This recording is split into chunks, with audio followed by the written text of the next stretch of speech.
salaamullaahi calaykum waraxmatullaahi wabarakaatu daawada lidinkiinba meel walbaad kala joogtaan halkani waa xog miidiya haddaad ku cusub tahay subscribe dheh maasanid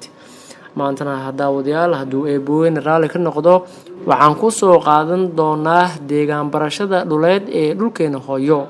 haddaba daawadayaal maanta waxaan ku soo qaadan doonaa maxaad ka taqaanaa deegaanka Baraawe oo ah dhul Soomaaliyeed magaalada Baraawe waxay ahayd madrasad caan ku ah fidinta diinta Islaamka waxaa kaloo ay caan ku ahayd ganacsigii hore oo loo dhoofin jiray faanta maroodiga lagu ugaarsado deegaanka Baraawe oo aad ugu badnaa faanta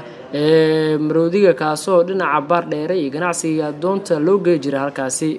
yaa asaasay magaalada Baraawe waa su'aasha ugu weyn ay dad badan isweydiin karayaan maqaalaha kala duwan ayaa sheegaya in nin lagu magacaabi jiray oo Cali uu asaasay markii ay taariikhda miilaadiyadu ahayd 910kii DNC-ga dhalashada Nabi Ciise kadib ama 1127 sano muddo laga joogo waqtiga waxaa baadiyaha deegaanka deganaa qabiilka loo yiraahdo Tuni Shangama oo Cali uu ku abirsado waana sida ku cad buuga boqoliyatul amal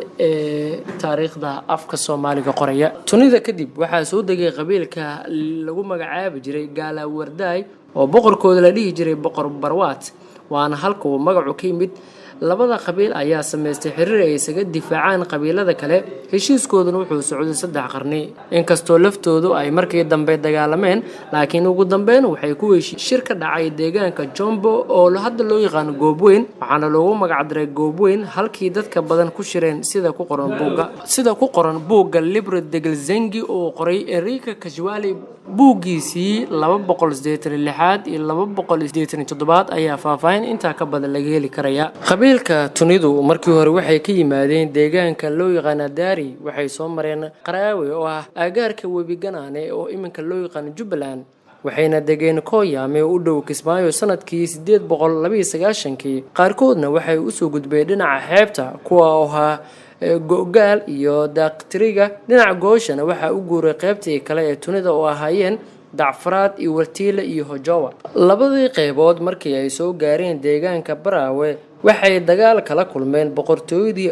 Juuraanka Tunadiina halka ay degeen iyagoo sameystay suldaan waxayna noqdeen qabiilka ugu awood badan deegaanka dagaal badanna kala hortagay gumeystayaal badan iyo kuwaasoo ka soo weeraray bad iyo bariba qabiilada kale ee Baraawe dega waxaa kamid ah laba tulka waxay soo degeen Baraawe laga soo bilaabo sanadkii 1281 iyagoo ka yimid dhinaca badda waxaa kaloo sanadkaas soo degay Haatimiga oo ka soo haajiray Yemen iyo biida qabiilka Ashraaftuna waxay Baraawe yimaadeen sanadkii 1673 iyagoo ka yimid magaalada Muqdisho waxa kale ay Baraawe yimid qabiilka Yemeniyiin oo ah kuwa ka yimid dhankaas iyo Yemen waxaana deegaanka Baraawe hore u sii deganaa qabiilka la yiraahdo Bantu oo aad u tiro badnaa reer Baraawe waxay ku hadlaan laba luqadood oo kala Shimiini oo ay ku hadlaan dadka magaalada degan iyo Aftuni oo looga hadla magaalada iyo deegaanka ku hareeraysanba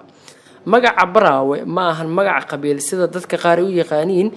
waa magac magaalo oo ay ku wada noolaayeen dad aad isugu xiran oo dhaqan iyo xiriir bulsho oo midaysan lahaa nasiib daro sida Soomaalida kale ku dhacdayba ayaa dagaaladii sokeeyay ay saameyn weyn ku yeesheen kuwaasoo halkaasi ka hajiray isla markaasna dhaxdoodii kala guureen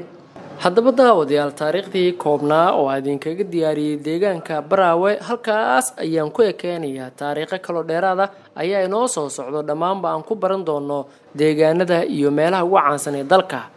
xog media ka dhigo weelkaaga koowaad haddaad igu cusub tahay subscribe dheh like dheh share dheh isla markaana saaxiibada la sii wadaag nabadino